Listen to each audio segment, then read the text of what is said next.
మామూలుగా ఇద్దరు సెలబ్రిటీస్, ఇద్దరు హీరోలు కలిస్తేనే వాళ్ళ ఫ్యాన్స్ పండగ చేసుకుంటారు.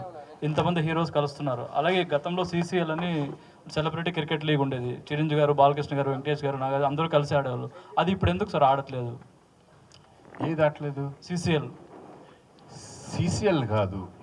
ఓ బిగినింగ్లో చిరంజీవి గారు, వెంకటేష్, నాగార్జున, బాలకృష్ణ గారు చేసింది. అది యాక్చువల్లీ మూవీ ఆర్టిస్ట్ అసోసియేషన్ గురించి బిగినింగ్లో ఫండ్ రైజింగ్ గురించి చేసిన కార్యక్రమాలు అవన్నీ.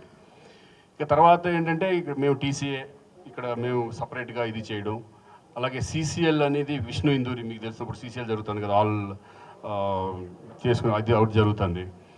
అంటే మూవీ ఆర్టిస్ట్ అసోసియేషన్ నుంచి అవి కాబట్టి మొత్తం ఒక్కొక్క టీం నుంచి ఒక 12 మంది 14 మంది 4 టీములుగా చేయడం జరిగింది. కానీ ప్రతిసారి అది జరగదు, ఎందుకంటే బిగినింగ్లో జరిగింది కాబట్టి. అంటే చాలా ఇయర్స్ అయిపోయింది సార్. చాలా సంవత్సరాలు అయింది. మేము అనుకుంటున్నాం జరిగితే బాగుంటుందని. చూడాలి అది ఎప్పుడు వస్తుంది, అసోసియేషన్ నుంచి రావాల్సి వస్తుంది. ఎందుకంటే ఇప్పుడు మేము టీసీఏ నుంచి చేయలేము అది అట్లా. ఎందుకంటే టీసీఏలో ఓన్లీ ఎవరు మనకి అవైలబిలిటీ ఉన్నారు ఇమీడియట్గా ఒక్కొక్కసారి చాలామంది ఆర్టిస్టుల వరకు కొంతమంది ఎవరెవరు వస్తున్నారు వాళ్ళతో చేయడం జరుగుతుంది. డెఫినెట్గా మేము కూడా అనుకుంటున్నాం మళ్ళీ చాలా రోజులైంది అందరూ కలిస్తే బాగుంటుందని. చూద్దాం అది ఎప్పుడు వస్తుంది.